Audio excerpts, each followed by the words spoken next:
So if you've ever tried to learn the notes on the fretboard in the past, it can be very overwhelming and difficult. So today I want to show you 4 secrets you can use to learn the entire fretboard without using any complicated theory. You may be a great bass player and you may have a great ear, but if you're relying on fingerboard shapes and patterns, you may have some gaps in your fingerboard knowledge. Not knowing your fingerboard is one of the biggest problems I see bass players making. These 4 secrets will be exercises, concepts you can use in your bass playing, and the only theory that you're actually going to need to know is the major scale. So if you can play your major scale in all 12 keys, we're just going to be doing it in C major today, but if you can do it in all 12 keys, that's all the theory that you're going to need to know for this lesson and to be able to apply these secrets. Alright, so secret number 1 is grouping. The reason why many bass players and guitarists as well have holes in their fingerboard knowledge is because the bass guitar is a symmetrical instrument. So once you've learned one shape or pattern or fingering, say the C major scale, let's move that up 2 frets. Ta-da, you have a D major scale and you're in a different key. It's as easy as that. The problem is that we rely on these shapes and patterns and the symmetrical nature of the bass guitar. So how do we get around this? Well, we need to set limitations for ourselves, and the best way I find to restrict ourselves and set limitations is to group the fretboard into sections. So here we're going to split up the fretboard into 3 groups. The first group is the open strings to the 5th fret. The second group is the 5th fret to the 9th fret. And the third group is the 8th fret to the 13th fret. 95% of the time we will be playing music below this 13th fret. And most of the time we'll be sticking around this area of the neck anyway, this first group. So learning all your major scales 5th fret and below will be key to understanding what notes you're playing under your fingers. So the first exercise is to play all your major scales from lowest to highest note in that first group. So we're going to stick with the first group, 5th fret and below, and I'll demonstrate here with, you can see there's a C major scale, lowest to highest note, staying below the 5th fret. So here's the exercise.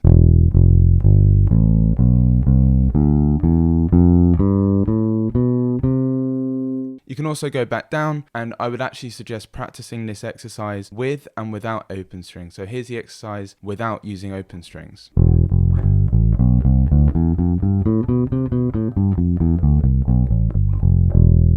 This exercise is key to being able to get away from always having to rely on, say, the root, always having to be stuck in that position, or get away from patterns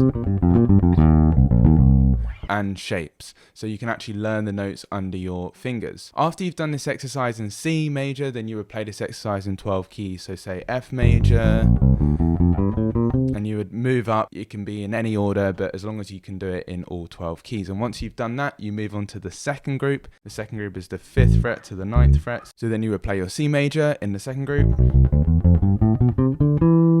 and so on. Then you would do it in all 12 keys, then you would move on to the third group, and after you've done all of that, trust me, you'll see a massive difference in your ability to recognize notes on the fingerboard. Another effective way of memorizing the fingerboard is to use flashcards. So as a gift for you, and if you would like to grab some official Bassmaster fretboard flashcards that I've designed, I actually had them inside my free Facebook group for bass players. You can cut these flashcards out and start testing yourself with all the notes on the fretboard. And if you are looking to take your bass playing to the next level, click the link below this video. You'll get access to all my free bass lessons, resources, step-by-step online courses completely for free. And I also do some live Q&As inside this group as well, where I can ask your questions and coach you directly. So definitely come and check it out and join the Bassmaster community. The link is below this video. Moving on to the second secret. The second secret is one string, and it's playing scales on one string. So practicing scales on one string is not only just good for memorizing notes on the fingerboard,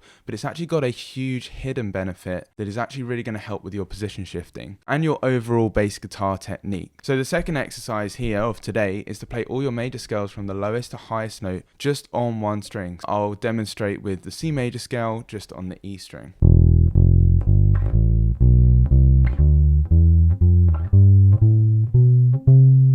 And then you would play the major scale on the A string, and then the D string and the G string.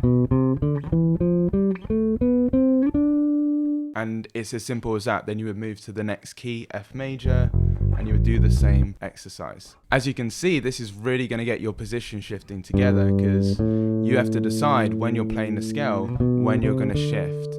And my biggest piece of advice when you're practicing this exercise is trying to make sure that there's no gaps between the notes. So when you shift, there's not a gap between the note like that. It's more, and your position shifts are quick and the notes are nice and long and legato. The third secret is intervals. Now, intervals are amazing, especially if you want to kind of get to that next level. I would recommend, though, practicing secret number 1, so the grouping, and secret number 2, which is playing scales on one string. Do that first, and then this is a little bit more advanced. But first of all, what is an interval? If you're not sure, an interval is the distance between one note to another. So C to E is what's called an interval of a major third. And you can actually break up the major scale into intervals of thirds, fourths, fifths, sixths, and sevenths.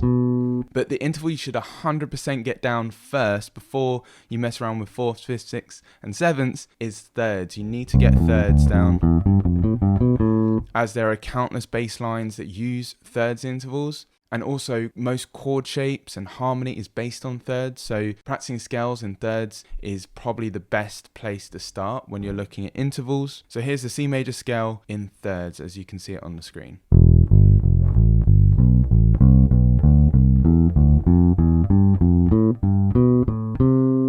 And then you can go back down, and again you can practice in all 12 keys. So here's a quick bonus tip for you advanced bass players. Try mixing up some of the secrets from today. So for example, you could play all your major scales in thirds and only staying in one section of the fingerboard. So for example, I could play the C major scale in thirds, just sticking to group 2.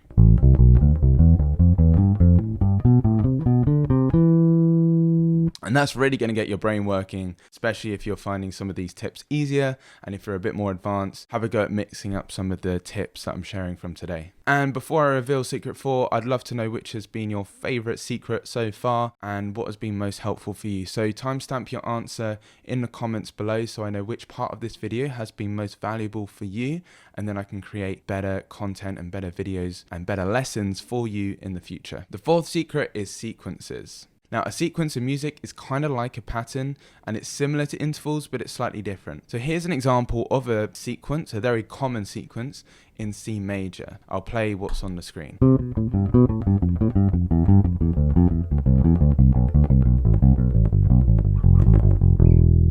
There are countless different sequences, and this is just a very popular one, which is a great starting point. If you're feeling a little bit more adventurous, then have a go at practicing scales in sequences. This is not only going to help with your ability to memorize the fingerboard, but if you're looking to build up some crazy technique, this is really, really going to help you. Make sure to click the link below to join the Bassmaster community and download the Fretboard flashcards for free. And if you haven't already checked out the Bassmaster community, definitely click the link to check it out, as this is the perfect place to ask all your bass related questions and access to some free online courses as well. But other than that, have an awesome day, and I'll look forward to seeing you in next week's video.